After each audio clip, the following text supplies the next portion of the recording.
the wall was in Salford and the game was a different... Oh, here we go. There you go. He's got his measuring stick. He's got his meter stick out now. Come on. Would you have Rasmus Hojlund now up front instead of Mikel Merino? The outright defence Glaze said, well, you know, with respect, Gary, it's not all the Glaze's fault. This is a problem when you have no oversight in your club. The club has become bloated. This is 15, 20 years, the biggest project you will do. Do you trust those people to run this? Which is why Manchester United fans are not being kidded. Yeah. They're not being fooled. You've piled onto the misery at points because of this negligence. You don't care about the club. This is probably 15 years too late.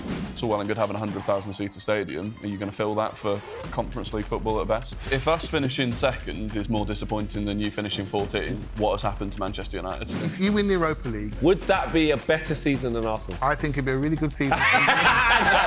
We're going to be sat there on Thursday night. Arsenal are already thinking about the Champions League quarter-final. You're not going to be sat there on Thursday night thinking, wow, at least we're not Arsenal. Hello and welcome to a very special edition of Inside Devils and Inside Gooners as we join forces to react to the showdown at Old Trafford on Sunday. Thankfully, it was a draw because we could have had a couple of no-shows. I'm not going to lie to you. I probably wouldn't have been here if we took an absolute drubbing. I don't know, Clive and Rory definitely wouldn't have been here if they took a drubbing. Let's welcome in our guests. Of course, we've got Ryon Scott-Douglas. Shout out to you. You are the guy. We have got Clive and we have got Rory Talks Football as well. And as you can see, Ryan is positioned perfectly because you are on the Man United side of this. Yes. Yeah, don't sell out the team. Oh, do not join them because it's been a bad season. You are on the right side of that tear. Yeah, I love what they've done. I'm just seeing, I can't see the Champions League trophy graphic on that side of the studio. There's a silhouette of what basically is a Champions League next to Rice. It's got the big ears on it. Yeah. It's black. It's like an unlocked character on Tekken. It's not, you can't light it up yet. Next season, son. Clive and Rory, you are obviously, of course, on the Arsenal side. We are doing sort of a dual show today, and it's a good show to do it. Let's talk about the game on Sunday. There's been a lot that's happened in the United fan base with news today. We'll talk about that later in the show. Clive, let's start with yourself. An interesting trip up to Old Trafford to face the mighty Manchester United languishing in 14th and the mighty Arsenal in 2nd. 2 points dropped, or happy to get out of there with a draw in the end? Well, after watching the first half, I'm thinking, I wonder if you get 4 points from it. Because United couldn't keep the ball on the pitch and we were quite dominant. And then, of course, the first shot against us goes in, which it's happened before, hasn't it, Rory? It happened before. And then by the end of the game, it was a bit of a 50-50 contest. And I was a touch relieved, but overall, we didn't quite be the team we should have been on the day. But that's it. How did you see it, Rory? I mean, we spoke a little bit before the show about some Arsenal fans predicting a heavy win, and obviously 7 goals against PSV, even though you haven't got the strike force. So, are the problems there? You're facing 14th. Man United are awful, but it didn't go that way, did it? No, and to be fair, I didn't think it would. I thought it'd be a 0-0 draw or a 1-0 Arsenal win because it was obvious that United weren't going to set up in the way that PSV did. Even going into the game, I think Amorim just talked about surviving mate, and getting into that Sociedad game. And shock, our problems weren't solved in the space of a week with no players coming back. So, no, it was predictable. It was frustrating to concede the goal in the way that we did, which obviously then set us back. And it's 2 points dropped. Will those 2 points have an impact on our season? Probably not, which is why I was surprised by some of the sort of head loss in the fan base after it. Obviously, not beating this United team is embarrassing, arguably, but it is what it is. Yeah, I mean, for you, Ryan, and should I say for us? Yeah. I would say your favourite player. Is your favourite player Garnacho or is it Bruno? Probably Bruno. Yeah. But, I'm in the Garnacho fan club now. I find myself defending him every other week. That's why. If Garnacho has a bad game, the group chat goes off these days. And you do defend him. But yeah, Bruno is your favourite player. And listen, Bruno's a player who has taken massive criticism, from Roy Keane, and a lot of people in our fan base are divided. I don't quite understand why, but that's what's happened. A great strike from him to put us 1-0 up, and a good performance from him. How did you see his performance, and overall for us in the context of our season and what we've got going on this week as well? How big of a point/performance was that? I think it's something to cheer about at the end of the day. We haven't had that for God knows how long now. So it was good. It was, on reflection, I feel like it was a fair result as well. You could argue maybe we had the bigger chances. But on reflection, it was a fair result. Bruno Fernandez, let me tell you something. Who else but Bruno? I had the game down, for all banter aside, for a draw as well. I wouldn't have been surprised if Arsenal edged it. But I mean, Garnacho had a good game as well. He was going at the Arsenal players too. But Bruno Fernandez, like you say, with the Roy Keane comments, I mean, we've spoken about it on this show before. When Roy Keane makes those comments about Bruno Fernandez, what it does is it opens up this discussion all of a sudden about our best player. Is he good? Is he a good captain? Is he a good player? For a lesser player with a lesser mentality, that could affect him. If that affects Bruno, we are done for. We are completely done for. But he comes in once again, he's clutch. Yeah, you could argue, I'm sure there will be an argument about the free kick, about the ball being back, but it's still a good strike. He still has to get it up and over. And I was just so pleased for him to get that goal, I have to say. Yeah, it was a massive goal, a massive moment in a point of the game before half-time where we usually concede then. Yeah. I was literally having shades of Fulham, right? Going, right, we've stayed in this game, there's not been much in it. It's just before half-time, we conceded 2 corners to Fulham. The second one, we conceded a goal. And I just felt, I don't do that against Arsenal. And it was actually the role reversal where we managed to unjustly nick one, if you want to call it that, before half-time. Yeah. But I do feel, though, Clive, I'm going to come to you on the free kick. But before I do feel like tactically, yes, we surrendered possession, couldn't really keep the ball well, wasn't much of an attacking threat at all. I think that was the game plan. I think the fact that the manager was talking about surviving this game. And I think we have to look at what Arsenal's Achilles heel is right now. And that is setting up against a team who sit in and say, come and break us down without your main elements of firepower. I've seen Newcastle do that to you. Actually, when you had players, I saw them do that to you in the 1-0 they had at St James's. Yep. Then across the 2 legs in the Carabao Cup, they were really good at that. I saw Forest do that to you. I saw West Ham nick a win by doing exactly that with the Joe Bowen goal. So the blueprint of how to play against this Arsenal team when you're inferior is that. And I would argue Newcastle they got a lot of firepower going the other way. So I wasn't surprised to see us set up like that. And actually, in the other 2 games we played against you under Ruben Amorim, 10 men at the Emirates, and even before we went down to 10 men, similar pattern, frustrate, try and nick something. Bruno did the same thing that night.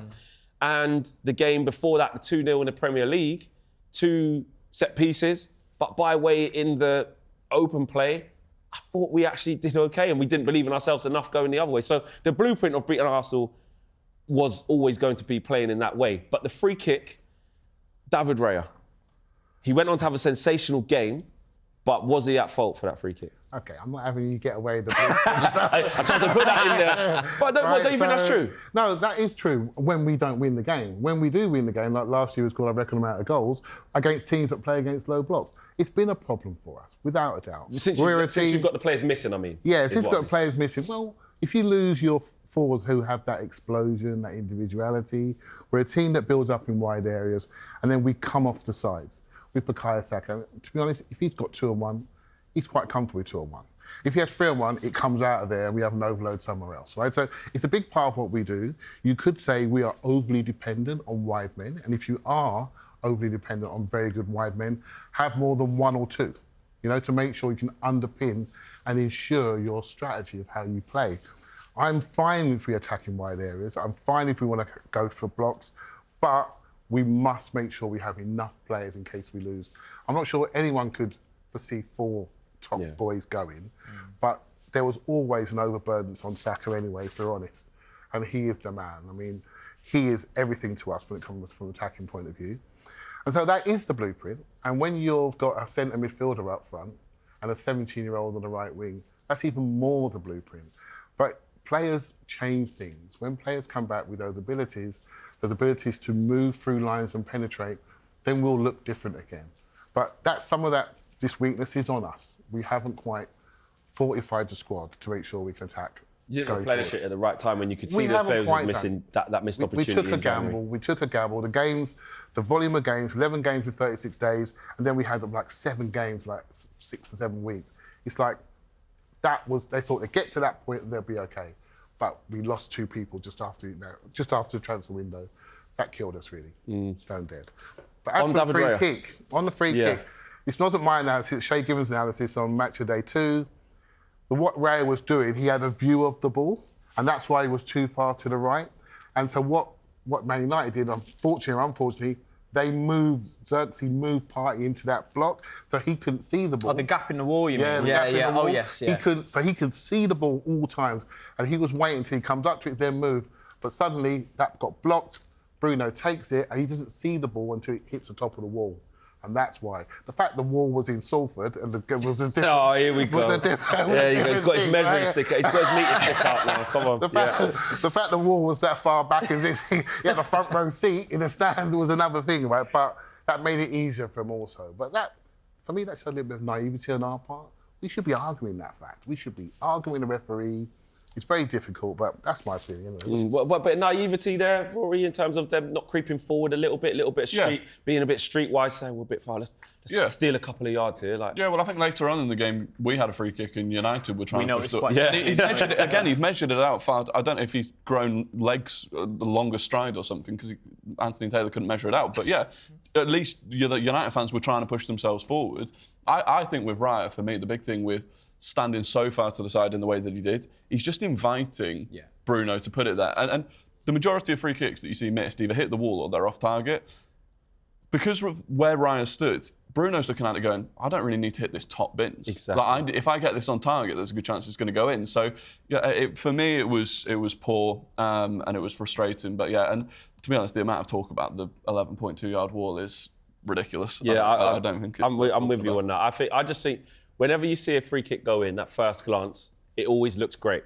So it's up and over a wall and you go, wow, what a goal. Yeah. As soon as you see it back, for me, if a free kick's not really in the corner, sort of, you know... It looked weird, didn't it? Because it was a good strike, like the trajectory of the ball, the pace of the ball, the whip, that's great. But the actual position of the goal, it went in, and Ray is still miles off getting it. Yeah. So I'm like, that's not right. Yeah. That's not right. If it's off the stanchion, or if it's posting in, or it's full stretch and it's right in the corner, you go, tell you what. And I'd love to do that to Bruno and say, no chance for the keeper. Yeah. But Ray has got that all wrong. But what he did do for the rest of the game, Clive, is pay you back. Yeah. Because that was shades of De Gea 17-18 at the Emirates. Yeah, actually was. It was. Saving the time, didn't it? I thought I'd forgotten that. But he's been one of our players of the season, to be honest. And if you look back over the whole season, I can think of many big saves he's made in games that we've won. And so those saves do change the course of the day, right? So he is a top-class keeper, and he's transformed how we play, because he is an extra man for us. And he allows us to build up how we want to do and progress the ball into those areas where we can't penetrate at the moment, right? So he is a key part of that distribution. From our perspective, Ryan, let's talk about some of the performances from our players, because I want to talk about when it's I've been saying this, when it's been so bad, which it has, it's been a horrendous season, it's sometimes difficult to see small little rays of light trying to peek their head to say, I'm doing all right. But Lenny Yoro, before he come off, but Matthias de Ligt, he's in recent weeks / months, he's really starting to show that he's a competent defender. Yeah, just solid. Just solid. You know, you need those players that just provide 7s out of 10s all the time. And it looks like De Ligt could, you know, evolve into that kind of player. It's a shame that Yoro's hobbled off as well, by the way, because he's so young. And this is the thing, like, we have been over-reliant on young players. Like Ahmad, for example, like, we've really felt that, and he's so young as well. But there's been some really good performances in there. I know Dalot is getting a bit of slack at the moment, isn't he? It's not a bad season. It's such a difficult one with Dalot, because he clearly possesses, he's got a bit of baller about him. He clearly possesses some good attributes, but just his decision-making at times, I mean, with flashing back to squaring it across for Hojlund, I felt so sorry for him. We talk about feeding off scraps, so there's still a lot to do in this squad, and there's still some players that will come under some scrutiny, but there's rays of light, as you say. I mean, Garnacho, as I say,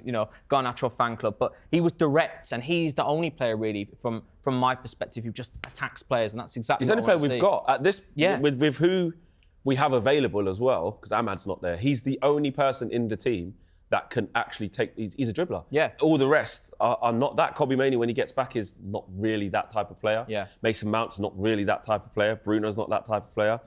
He's the only sort of orthodox winger, apart from Ahmad, that we have who can run at players. So he was very important to how we wanted to play, because he's going to be the only outlet. So it's few and far between he's going to get it, but he's got to be efficient. I thought Mazraoui was really good as well. Yeah, he was. That was probably his best game for us. And again, Dalot, that ball he plays for him left-footed, I'm thinking, can you find him at the back post? Does really well. Yeah. And you're thinking, Mazraoui, you just got straight to him. But again, top save from Raya to put that past the post. I couldn't believe it. Rasmus Hojlund, actually. I did a piece on United View with a bit of a fan debate. Oh, my goodness. Kicked off massive. Not kicked off, but huge opinions. One side saying, absolutely not. He's not good enough. Like, I don't care about this, that, and the other at the side. He is not good enough. The other side saying, wait a second. This kid's been hung out to dry. It's not his own fault that he was bought for 60+ million with the add-ons. Last season, the conversation around him was, I tell you what, he's got a bit. He's got a bit. So you can't tell me that now he has nothing. And obviously, the confidence now is a massive issue. He has that chance where I think it's Casemiro nicks the ball. Yeah. And time stood still. Probably stood too still for Rasmus Hojlund because he forgets that Declan Rice is... Actually, he didn't even know if that Declan Rice was there, which It's the is a problem. awareness, isn't it? That is the Takes a bad touch and the chance is gone. I think, you know what, it was one of those, I don't know what you guys thought of it, but, you know, it'd be nice to get an outside opinion, really, but it did stink of a striker who's lacking in confidence, but also that I still expect and want to see that predatory instinct there. And, you know, that is a massive, massive chance at the highest level. So, for me, I don't know, I think he needs some time out. I really do. I've said it before. I said it a few weeks ago. I think he needs some time on the bench. I don't think he should be starting games at the moment. But I mean, you guys must have thought when Hojlund got that chance. Yeah. I mean, in fairness, I think if it's anyone other than Declan Rice behind him, he probably gets away with it. He probably gets away with it. It's unbelievable from Declan Rice. Yeah. But yeah, I do just feel like there's no confidence there, and I feel sorry for him. I think he's come in. He's a young player. Wasn't really given any time to adapt to the league. That Dalot chance, you know, the opportunity in the week to put it across to him. Yeah. Clive, as a neutral in this debate, do you think Man United fans should be patient with him? If he was in your team, under the circumstances, Arsenal 14th, a lot of change, new manager, etc. Given the circumstances, if this was happening at Arsenal, would you want your fans to be more patient with him, or would you lean more on the side of, I don't think this guy's good enough anyway? I would be patient with him. He's young. You want to build your squad value and keep your wages under control. Leave some of the older players, they need to go, and spend time with the younger players. When he came in from Atlanta, he would score goals from crosses. That was his DNA. One-touch finishes, crosses. What's he not getting at Man United at the moment? He's not getting hardly any crosses. So he's not set up to succeed. You spoke about Dalot and Mazraoui earlier on. They are fullbacks. They're not wing-backs. They're being asked to be wing-backs. And now we're judging them, well, you guys are judging them as wing-backs. Is that fair? This is a system issue, and you haven't got the profiles of the system that you currently want to play. That's it. And so now you're judging people for a different prism. And I feel for those players. Right? Trust me, we've been here, Rory, haven't we? I'm not here to have a laugh. Yeah. We've been here when we have people on Champions League wages and we're in the Europa League. And it's a problem. It is a problem. And I can see where the club are trying to go to change that. Yeah. And for you, Rory, just with Raheem Sterling, I did see from where I sit, some of the screens kept panning to Raheem Sterling. Of course, overlooked. He is a forward, and if we're talking about Raheem Sterling in his entirety, a highly decorated player, vastly experienced player, and he's played, you know, false nine for City before. He can contribute, right?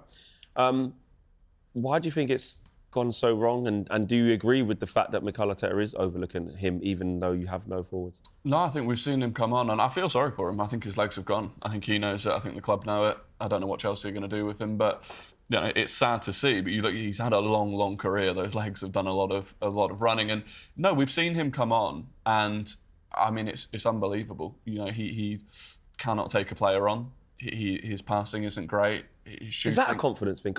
Or is he, you know, in Space Jam where they just put their hands on the ball and all the power's gone? Like, is it that, or is it a confidence because he knows Arteta doesn't believe in him? He hasn't had a run now. He can't get a run of games as well. So if he does come on for a minute or two here, you know you're not going to play the next game. Or is it just he's done? It's such a fall from grace, guys, because he's not old either, is he? Exactly. Are we saying he's peaked too early? Yeah, because he has been around since he was 18. Yeah, but the thing is, it's one of those. It's like he's not old, but if you looked at, for example, the number of games he's played compared to like an Ollie Watkins, I think they're a similar age, but it's an unbelievable difference. And yeah, for me, it is a confidence thing. But I don't see how he's going to regain that confidence because his body can't do it anymore. And that injection of pace that he used to have, you just don't see it anymore. So, look, could he be used against PSV in the week? Sure, because we need to rotate other players. But it's damning. It is damning for everyone involved in the decision to bring him in.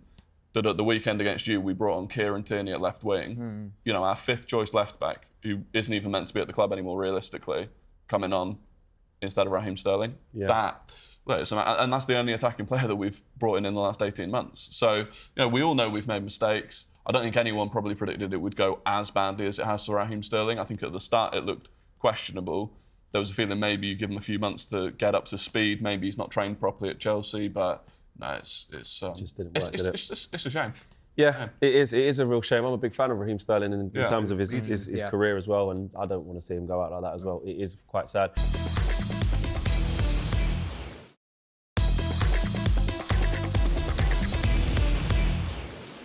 Right, moving on from the game, we have to talk about the bombshell interview that dropped last night between Manchester United owner Sir Jim Ratcliffe, minority owner, should I say, and Gary Neville.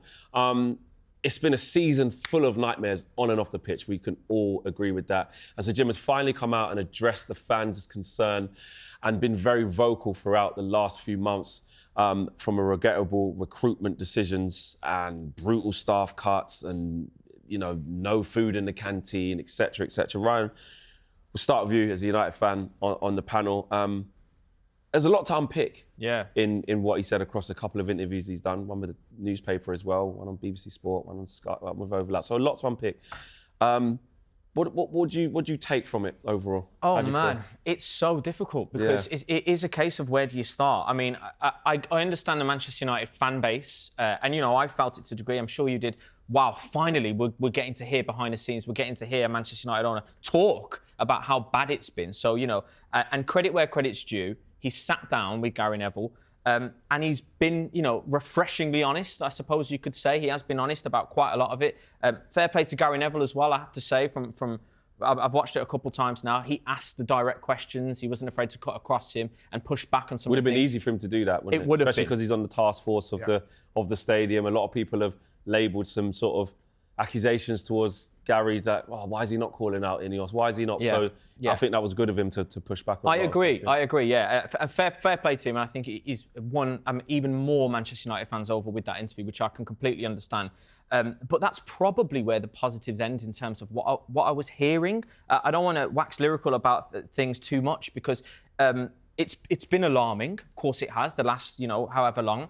And it was alarming, everything he was saying, everything that he said, which it just rang true. I can't believe how bad it is sometimes. I mean, no doubt we're all going to get stuck into it now. But I mean, even just, why don't we have a dinner with Bruno and Harry and they can raise this £40,000 that the former players aren't getting? No one suggested that. Well, hold on a second. That's crazy. It's crazy. And I understand they're going to say, business owners can't be across everything. But when you're getting, he's quick to say, I'm getting bad press. I'm getting bad press. When you're getting bad press like that, to not have your fingers on the pulse with something like that, I thought was alarming. I'm sorry, I did. And I don't think that's an excuse that he's so high up in the hierarchy. And he did contradict himself at one point as well, where he says he defends the Glazers. He outright defends the Glazers. Said, well, with respect, Gary, it's not all the Glazers' fault. They gave the management a lot of rope. That is and word, he said word for word too what much he said. rope. Yeah, too much rope. But then at the same time, is that not what he's falling victim to over the last 12 months? He's given his management team, pass, I don't know the figures on this, pass, I don't know this. No one suggested that to me. Well, you've given your management too much rope as well, and they've not, in 12 months already, they've not done the business for you either. So, look, as I say, it was refreshingly honest from him, but there were some things where I just thought, look, I want to buy into what he's saying. We'll get there. We'll get there, Gary. We'll get there again. Don't worry about that. But from what I've seen, I don't know. That's just words at this point. So, yes, it was honest. And I'm happy to hear the honesty, but it was still alarming, Flex. Yeah, we'll unpick some of the key parts from that interview. Clive, there was a part of the interview where he said that he categorised the fans and sort of spoke about who the loyal fans are. Yeah. And he alluded to basically loyal fans being the ones who have season tickets, go to every game, and don't sell their tickets for the rest of the games. That's what loyal fans are. From an Arsenal perspective, as a neutral perspective, would you be, if the Cronkies or whoever at Arsenal categorised the fans into that sort of grouping, would you be happy with that? Is that a fine line to cross? No, I wouldn't. I think you've got to be very careful when you're telling fans how to fan, because it's an individual, personal experience. When you cross that line, you're saying to people, this is how I see it. Now, that's going to be tough for him, I feel. The feedback from that could be a little bit tough. I do think sometimes he's trying to be transparent, and I get it, Manchester United people need that at the moment. I'm not sure it should have been him, if I'm honest with you, doing it, but he's taken it on his chin to do it because the ownership haven't done it in the past. They've just stayed quiet and watched their profits go up, and watching interest payments go out the door.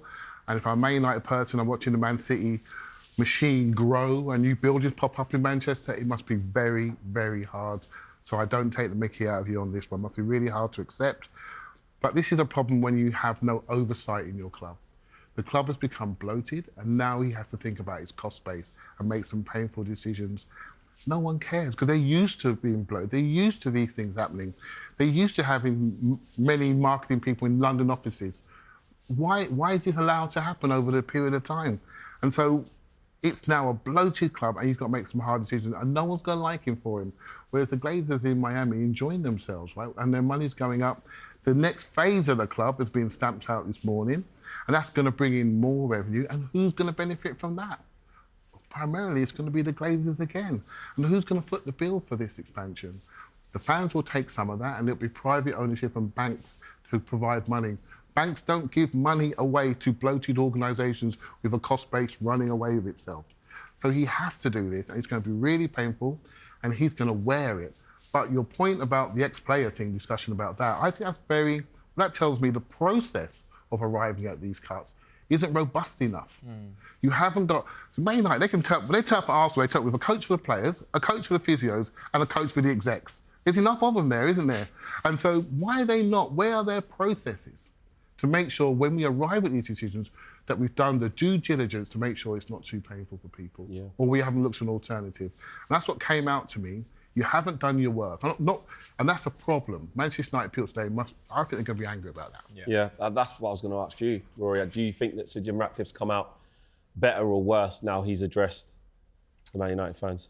I think it's tricky because I think, really, it's a PR job, right? The protests at the weekend, you come out, multiple interviews, followed up by the announcement of the stadium, which then sweeps up any of the negative things that came out of the interviews last night. They get whipped up into the stadium thing. 100%. Yeah, exactly. And they probably needed to do that. I think, if you're a United fan now, you're probably looking at it going, do you trust the Glazers and Ineos to pull off what is by far and away the biggest moment in United's recent history? This isn't like a pulling off a summer transfer window or even a 2 or 3 year plan with the manager. This is 15, 20 years, the biggest project you will do. Do you trust those people to run this? Now, I don't know the answer to that, and I don't need to worry about it as an Arsenal fan, but I'd be concerned because some of those answers from Sir Jim Ratcliffe last night were, a couple of them were like scenes out of The Office in terms of his complete lack of understanding of what's going on. When Gary Neville's suggesting that dinner, and he turned around, I didn't think of that. That was so alarming. And no one told me that. Well, so how many other things have you not thought of with this 15, 20-year plan that no one's told you about? So, yeah, I think United fans are right to be angry. I think, no one's really talking about the fact that why have you got to build a new stadium? Why after 20 years of the Glazers have you got into this Well, that's just it as well, Rory. Gary Neville tried to explore that, which is basically, Jim, the Glazers have done this. Yeah. It's that simple. The Glazers have allowed Manchester United to decay like a rotten tooth, right? And that's it. And when he says you're a shield for them, that's something that we've been saying for a little while. As soon as that strategic alternative was taken up and Sir Jim bought into the club as a minority owner, that was the day when the Glazers said, perfect. Yeah.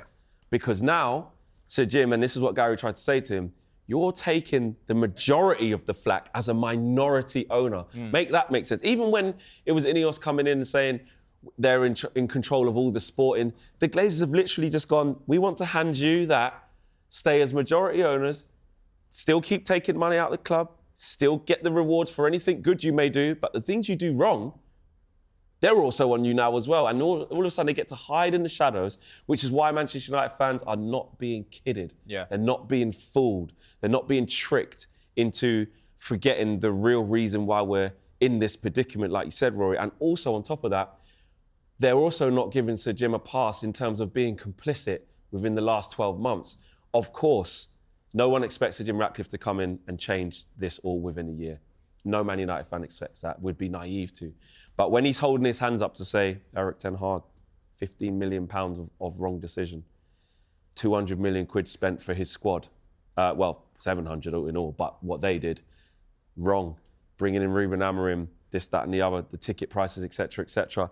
He's holding his hands up to very costly errors that have contributed on top of the Glazer mess before he's already here. But at the same time, I did hear him say some things that rang true, Ryan. I want to ask you about these. Go on. When he sort of said, Man United's going to run out of money by the end of 2025. Now, is he being a bit sensationalist with the timescale? But he's basically into, we cannot keep spending at this rate and the income not matching it. That's just basics of business. If you spend more than you bring in, you're done. Then he went on to sort of talk about, this summer, we are basically, if we don't sign a player, we have to write a cheque for £89 million. Yeah. So essentially he's saying, if I don't change something, where's that 89 million quid going to come from? Because the banks ain't going to give it to us. You know, investors ain't giving it to us. Glazers ain't, he didn't say it, Glazers ain't going to give it to us. I haven't put a penny into the club. Yeah. Do you know what? I think it's a case, again, I'll play devil's advocate with you. Yeah. No doubt he's in a difficult position and he's picking up the Glazers' mess as well. He's got a lot of difficult decisions to make, a direct ramification of what the Glazers have done. And things like this, like the payment structure, for example, like, you know, these part payments. And if we don't sign one player, we're paying, 90 odd million, basically. We talked about this off camera. There'll be other clubs that's happening for as well. I think what the damning thing about it is the type of players that we're paying off, which goes back to the mistakes that the Glazers are making. Sir Jim is in this position where he's damned if you do, damned if you don't, because we talked about we didn't hear from the Glazers at all. And now he's come out and he's, like you say, he's come out and he said, look, hold my hands up, we did this wrong, we did this wrong, we did this wrong. But that doesn't make it okay. It's okay to be honest, and it's great we're hearing from you, but that does not make it okay just because you're owning up to your mistakes in 12 months. It's only been 12 months. And to be fair, you've piled onto the misery at points because of this negligence, which Gary Neville does refer to. And I'm not buying as well. Just going back to it, I've riled myself up, boys. I've riled myself up. It does, it gets your blood pressure going. It does, yeah, because I'm not buying you didn't...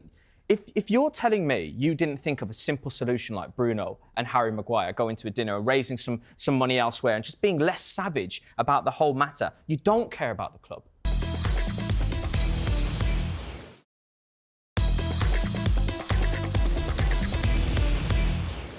The news at Man United does not stop coming in today, and a new 100,000-seater stadium has been announced by Sir Jim Ratcliffe. It's already being tipped to be the greatest football stadium in the world, and designer Lord Foster has described it as a mixed-use miniature city of the future, driving a new wave of growth and creating a global destination that Mancunians can be proud of. It's a massive announcement. Some may say... what we've been talking about earlier, to sort of sweep away some of the negative press. Here you go, United fans, but you might not have any lunch anymore, etc. But we're going to do more than fix the roof. We're going to give you a 100,000-seater stadium, one of the best in the world, let alone Europe. And this is part of returning this great club to its status of the biggest club in the world. Ryan, as a United fan, initial thoughts, 100,000-seater stadium. And we've also seen... pictures and concepts and a video and some more presentations around it. It looks incredible. I mean, I'm sure we can all agree it looks absolutely fantastic. I suppose it's when you delve into, can I feel excited and can I also feel somber about it all? Do you know what I mean? Because, I mean, we know that it's been coming. I am of the opinion, having, thought about this for a while, as I say, we've talked about whether Manchester United are going to get a new stadium, that it's inevitable. I think if we're going to go to the next level, that this is something that we had to do. Don't get me wrong. And a mate of mine's a geek for architecture, and he said Lord Foster's like the best of the best. So look, it sounds like they're going to do it properly. It's going to cost $2 billion. It's going to generate $7 billion a year for the economy and all that stuff. So look, it's great, but it just does what Rory said earlier. Just stinks of just PR. Like, here we go. Let's chuck the new stadium at them. So, but we were always looking at a new stadium. We were. That's not like, this isn't something that's been plucked and go. If it was, we might be looking at getting a new one, Like that, then I'm like, you're just trying to, hang on a minute, let's talk about it. But it's the announcement. The whole task force, Sebco, this has been a thing. Yeah, look, I say, in the cold light of day, I'm excited. I'm gonna, if I can have some time to mourn about Old Trafford, no doubt, I'm going to lock myself in a room. Did you want a new stadium? A lot of Man United fans say, no, it's no history, just revamp this, etc., etc. Would you in that camp? Flex, it's so difficult to say still. It's so difficult to say. If you could have offered me an alternative where we could have renovated Old Trafford, but we've just gone so far past that point that I've parted ways with that mentality. Yeah. So, look, it's exciting that we could have this new stadium and we're going to be the best of the best. But, yeah, I don't know. It's because of everything that's happened PR-wise, it's difficult to get as excited as I'd like to be about it, if you know what I mean. Yeah. For you, Clive, does this put pressure on Arsenal with a stadium expansion? Are clubs just about, who's got the biggest stadium, the best facilities, who can draw the biggest match day income? Is it all about the commercial side now? It is. Well, we talk about your transfers you've got to pay off in the summer, etc. You can't keep losing money because of PSR now. It's tracking over a 3-year period. So that's the sort of regulation pressure that wasn't there in the past, right? So the reason why you're going for 100,000, why do you think that is rather than 80,000? Because more people can come in, more revenue come into the club, which allows them to borrow against that potential future revenue. It's just business. That's what this is. It's just business. And Arsenal will be looking, no doubt, at a multi-purpose stadium, because that's what you should have in the middle of London. You should have that. That's the next phase for us. We have the structures there. Manchester United couldn't really do Old Trafford because you have to reduce the capacity while you're doing it. I don't think he's going to be taking less money in at this period of time. It's much better to have a greenfield site next door and build something which is much more modern and purpose-built. So I understand the direction they're going. It sort of makes sense. They've linked in with the government for the whole regeneration of the area. They have to do it. The problem is, mate, the problem. This is probably 15 years too late. That's the problem. Manchester United should have been doing this a long time ago if they wanted to hold their status in the game. They've allowed it to go, and they've bought expensive players. I call it status anxiety. You buy players to try and kick you to the top four. We're still big. We're still big. Good, Look, we just bought Casemiro. Yeah. We're still big. But really, what you're doing is you're signing your death warrant going forward, right? So, and someone needs to draw a line, and he's done it. He's going to get kicking for it, but someone needs to do it. Yeah. For you, Rory, should Man United be focusing on their on-field issues, their financial issues, or do you see why this was one of the main things that actually did need doing immediately when you look at the state of Old Trafford?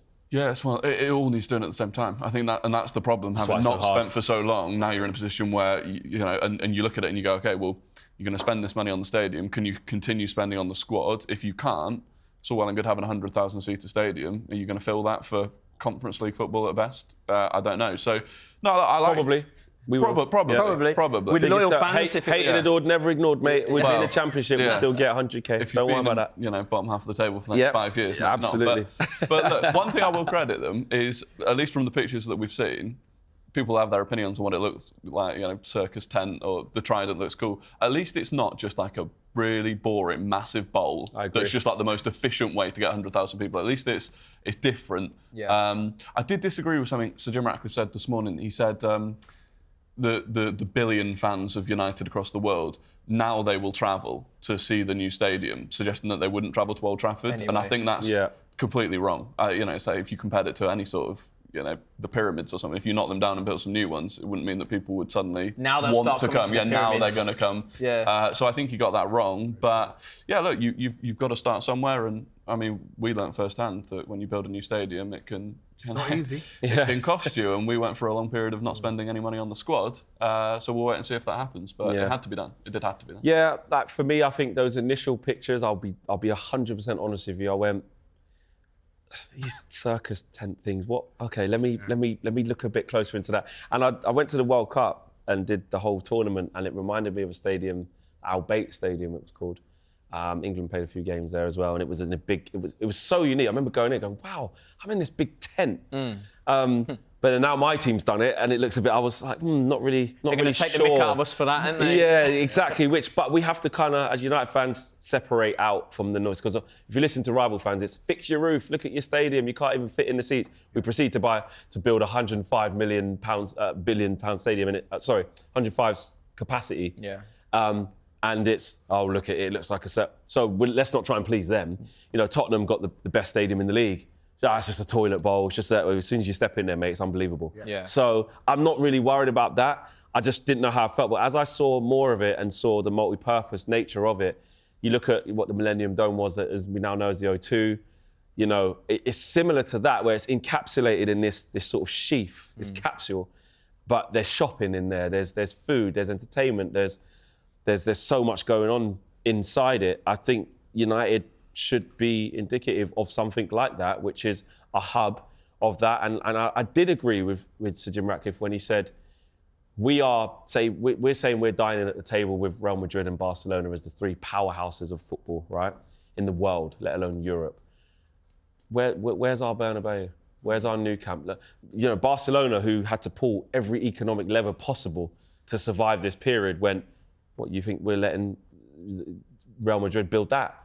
Knock down the Nou Camp. Yeah. Messi played here, Rivaldo played here, Ronaldo played, knock it down and build it better. Now, we're kind of doing that on the same, you know, we wouldn't permit us. So for me, I understand that listen, our heartstrings are in Old Trafford and people say it's got no history, but that's part of moving on. You have to create new history. You have to create new memories. You adapt till you die. We've kept adapting Old Trafford to its optimum point till it started to decay. So for me, I've always wanted a new stadium. I think they have a duty of care to make sure that it's not like an NFL stadium. I went to the SoFi for our game it was unbelievable. Beautiful, isn't it? I looked at the SoFi and I got a lot of heat for this on social media because I went, Ineos, bring me this. But obviously, I don't want a nightclub in the you know, behind the goal. Obviously, I don't want the seats far, but it has to be purpose-built for football. That screen, Real Madrid have done it. Yeah. It's the same screen. Yeah. Do you know what I mean? It goes round. I want things like that. I want us to have the best.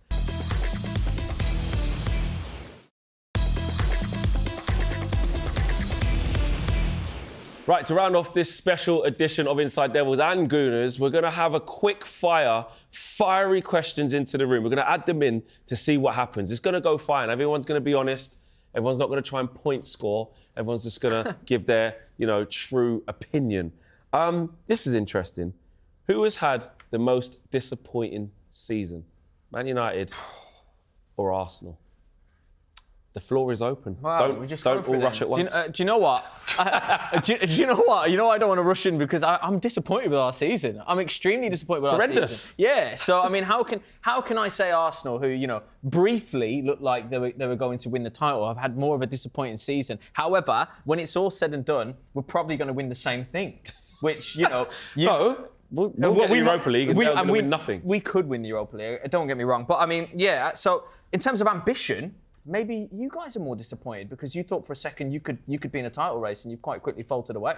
Yeah, but so if us finishing second is more disappointing than you finishing 14th, what has happened to Manchester United? Yeah, as a football? If that is less disappointing than us finishing second, don't get me wrong, we are disappointed. Going into next season, are you excited? Well, no. But then, you're just going to finish in a Champions League spot to not win the Champions League again, really. You know, so it's, I don't know. I think, I'm disappointed, but I think in terms of your ambitions, you guys surely, you guys fell off quite quickly. There are problems. And there are problems. Okay? The problems that we have right now, maybe we don't attack centrally enough and don't penetrate the back line. You know what? It's really, really upsetting, right? Really upsetting. We've got some Champions League money coming in the summer. It's our second year in now. We're probably going to buy a few players and maybe fix that. So, yeah, we'll go again next year. The age profile of our squad is quite good. The squad value is quite good. The wages are well managed. OK, we could do a bit better. We could sharpen up. We need to underpin our striker. We need to make sure we get a rest Bukayo Saka. But then we look to Manchester United. And this is not the Manchester United I grew up with. You know, this is not. You know, this is not the Manchester United I grew up with. And so I would definitely say this has been a revealing season for Manchester United. It's almost been like you've been running trials on the pitch to see who can go with the squad, go next year, and you're going to have to turn over that squad.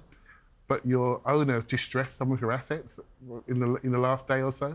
It's going to be a challenging season, revealing season, and see what happens next year.